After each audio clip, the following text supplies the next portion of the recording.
Hey, what's up, everybody? Welcome to Who's Your Rabbi? My name is Jaime, and I want to say shalom and hava to everybody.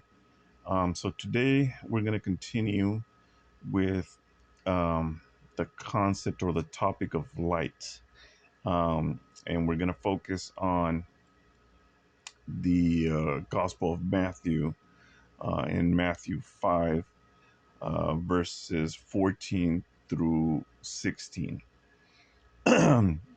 So and then making this connection to the previous lesson with the Genesis 1 through 5, John 1 through 5 connection. um, so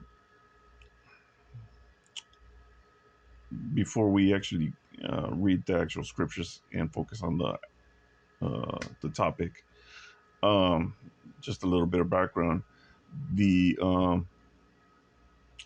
verses are actually a part of a larger uh, body of work, which is known as the Sermon on the Mount, um, which covers basically Matthew chapters 5 through 7. Um, it is the largest or longest recorded uh, teaching of Jesus, uh, according to the Gospels. And so, as he's going through his teaching, there's several subjects or subsections that he touches upon, and this is one of those areas. So when speaking to the crowd, uh, he brings up something, but I want to give you a visual perspective of this. So we already kind of defined what light is. If you haven't heard the previous lesson on this, I suggest you go listen to that first before we move forward, so that you get a better understanding of what it is that we're actually pointing to. But the the sermon um, actually goes into this, teaching that Jesus um, points out. And so, if we go to the actual text, you'll find this in Matthew um, verses 14 through 16. And once again, we're reading from the Tree of Life version. Um, and so it starts off saying, verse 14, "You are the light of the world. A city set on a hill cannot be hidden. Neither do people light a lamp and put it under a basket. Instead, they put it on a lampstand so that it gives light to all the house. In the same way, let your light shine before men, so that they may see your good work, your good works, and glorify your Father in heaven." So we see that Jesus has been teaching away, basically, and he gives he gives him somewhat of a word of encouragement. Um, but I want you to picture this.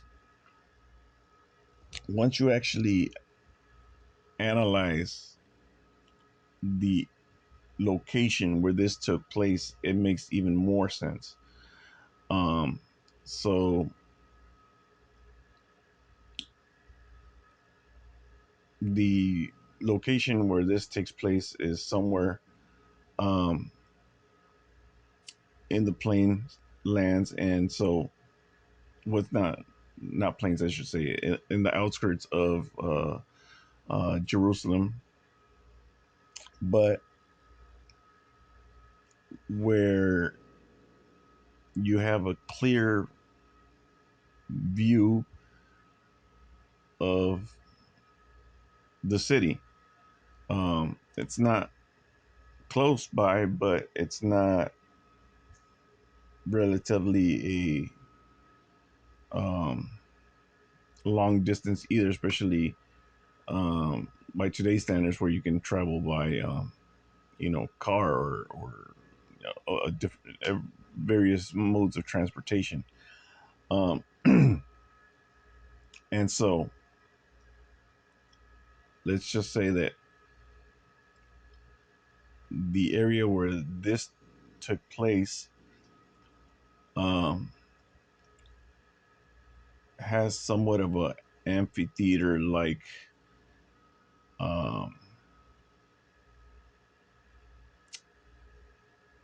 natural setting to it. So, with that being said, the crowd would have been looking towards Jesus, but in a traditional amphitheater setting, um, most people are looking downward. Um, so the person would be in the flatter section, and there's like a circular setting that kind of goes up, like like today's modern, you could say, kind of like stadiums or cinema theaters, um, some amphitheaters, that kind of thing, but with you know um, not necessarily a platform um, set up higher to where the performer or the person that's speaking um, is elevated, uh, and the crowd is basically looking upwards. Um, in some instances, like the closer you are, you're looking up versus if you're sitting on the actual sitting section, you might be looking downwards at an angle. So if Jesus is at the top and he's speaking to the crowds, and let's just say that this is late afternoon, late evening, where the sun is coming down, um, and in the backdrop you have Jerusalem. What would be the first thing that you see, or the thing that you can actually see from a distance? That would be the temple, right? Because it's out up on Mount Zion or Zion, and it's visible. And we know that Herod's temple was something extravagant. So it was something that was um, that caught your eye, basically. So inside the temple, there's an arrangement, and that arrangement is basically, there's the outer court, then there's the inner sanctum, and then inside the inner sanctum there's the final place where it's called the Holy of Holies, and that's where the in the first temple the actual Ark of the Covenant would have been held in there. So the inner sanctum is where the menorah and the table of showbread would be placed, and they're placed in a certain direction, um, basically looking from north to south, and so the temple itself is the lengthy part of it is from uh, west to east, and you would enter from the east part of it. Uh, so let's just say Jesus. It's about this time. At a distance, you can see the temple in Jerusalem, and then Jesus is preaching, and all of a sudden he says, "You are the light of the world." Okay, so the people that he's speaking to are your everyday, ordinary, common folk. Now, mind you, that they're under Roman occupation, so they've been pretty much beat up. They've been abused and you know, just mistreated, um, having to deal with foreigners, who are basically, controlling what you can and can't do. And so that's part of the issue that's in the backdrop of the New Testament. Um, and so the expectation of this Messiah um, is at an all time high, you could say, right? Jesus is there preaching, and he says that you are the light of the world. Well, previously he, in a couple of verses, he gives them um, value, and we'll delve into that part of it when I deal with those verses. But um, so now he's adding a level of importance to the people, and the people, um, are absorbing this information. But not only that, when they're listening to Jesus and they're looking in the direction they're looking at, in the backdrop you have the temple, and inside the temple you have the menorah, right, which is the seven candle lampstand, or the candelabra,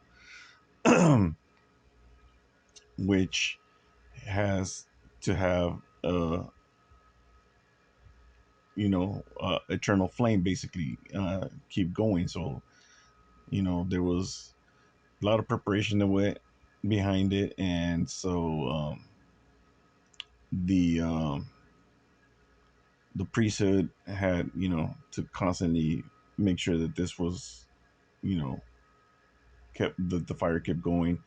That is what the whole festival, or uh, not completely the whole thing, but one of the main focuses of the festival of dedication, and or the festival of lights, Hanukkah, um, commemorates. It's the rededication of the temple and the lighting of the lamp, when there was only 1 day's worth of oil to burn. And so it took a certain amount of days for them to be able to make kosher oil for this to burn. And the miracle was that it lasted for that amount of time, which was the 8 days. Right, so that's where you get the 8 days of Hanukkah. Um, I did a couple of lists on that, and so you can listen to a little bit more details on that. Uh, Not only that, prior to that, in in the Torah, the sons of Aaron um, basically die um, shortly after they've been ordained, because they went and took matters into their own hands and thought that they were doing the right thing, or maybe they, were trying to be defiant. Um, but nevertheless, they offered what is referenced to in the Torah as strange fire, right? And so, there you have it, the symbology behind it. But when you actually look at all these things, um,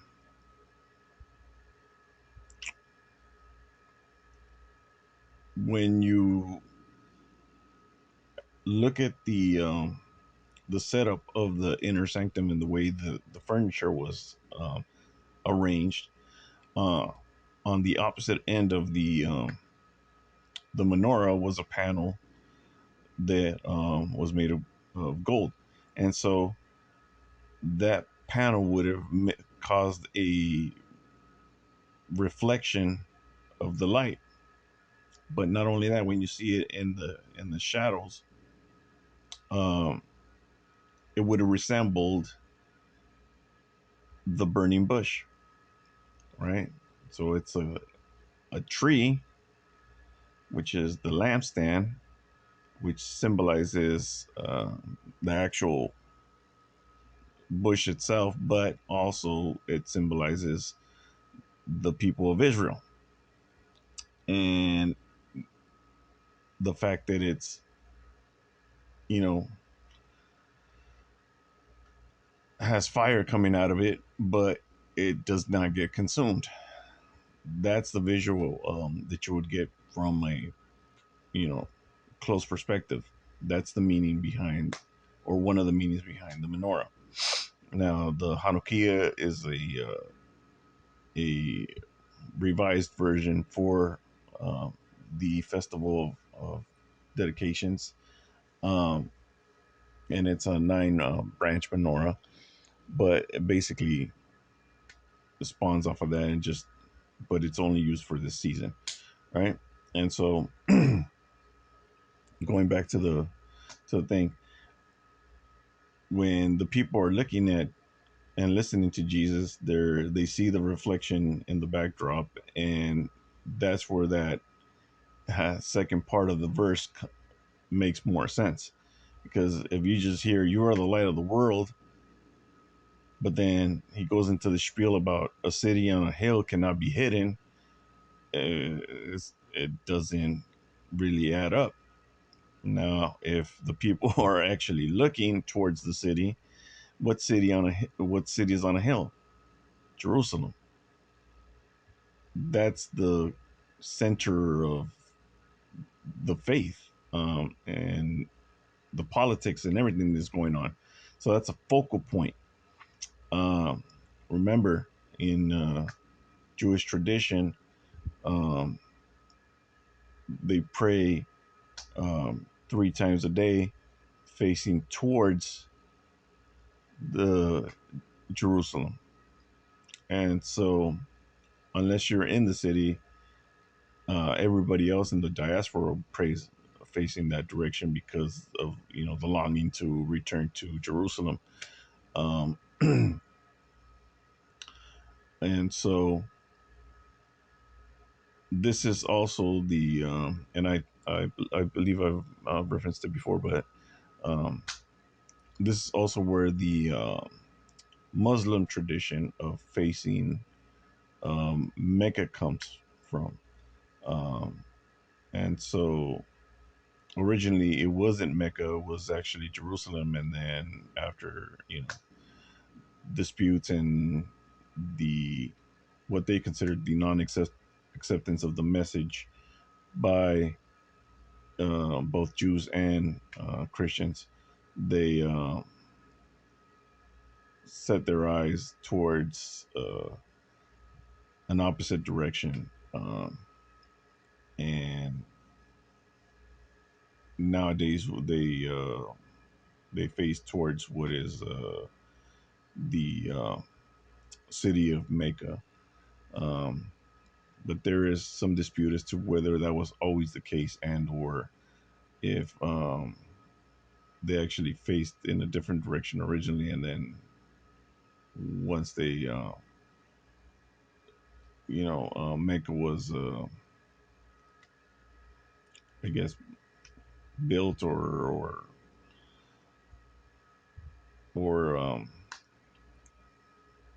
established, then that's when at some point the change took place. So it wasn't always Mecca. This is known it was Jerusalem originally, and that's where they get that practice from. um, and also the prayer amounts. Um, the 5 times praying 5 times a day, because in essence, Judaism actually, you know, you technically do pray 5 times a day.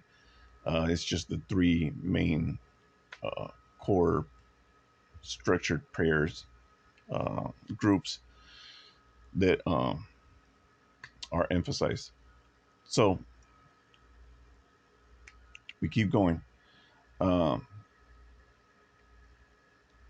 now you see that the visual actually helps um, kind of bring clarity to that verse, because otherwise it just kind of doesn't totally add up. Um, and then Jesus keeps going and says, neither do people light a lamp and put it under a basket, right? Instead, they put it on a lampstand so that it gives light to all the house. So, in the same way, let your light shine before men so that they may see your good works.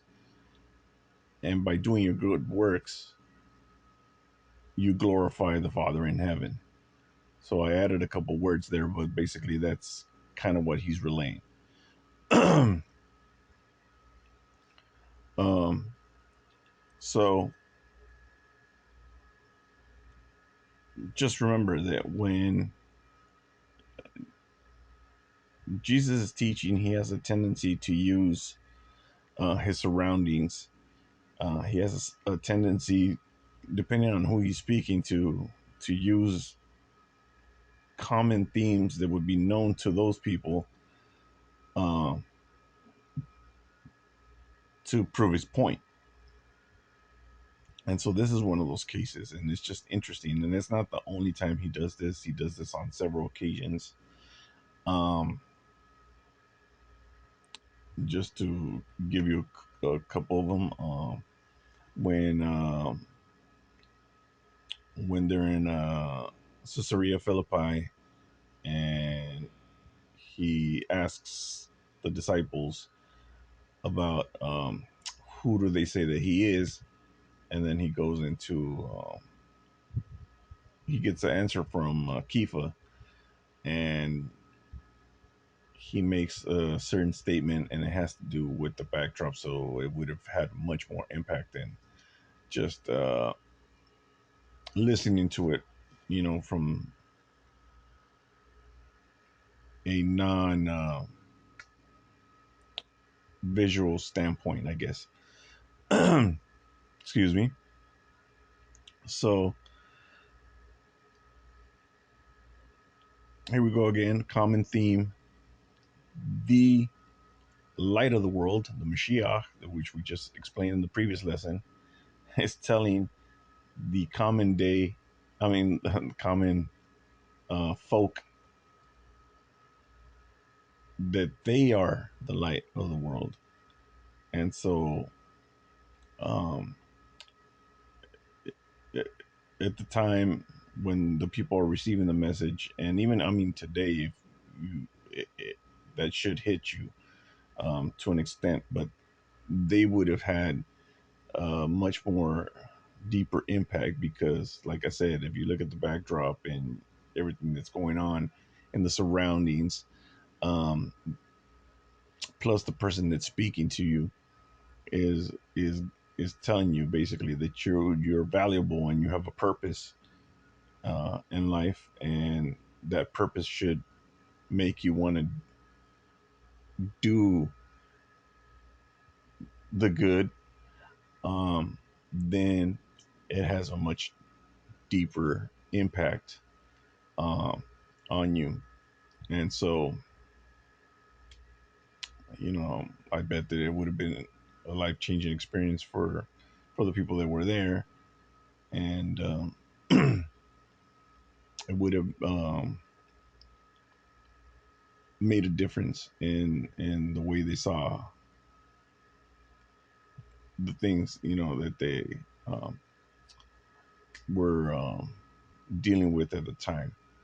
So, you know,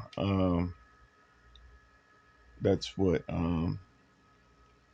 I wanted to say for this time around. Um, there's a little bit more um, to be spoken of in regards to this topic, um, but this is one of those key sets of scripture that just kind of pops out, and so I'd figure why not uh, do something on it, um, and tie it into the lesson that was um, released a few days ago. So, with that being said, uh, hope you found this enlightening. Play on words. Um, I hope that it, you know, taught you something, and just keep listening to the messages. If you like what we're doing, um, subscribe to the channel. Keep listening to Who's Your Rabbi. Um, Spread the word, and uh,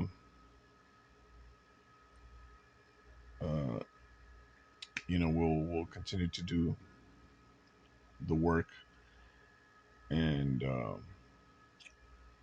have a couple other things that we're working on, so should be coming out shortly. Um,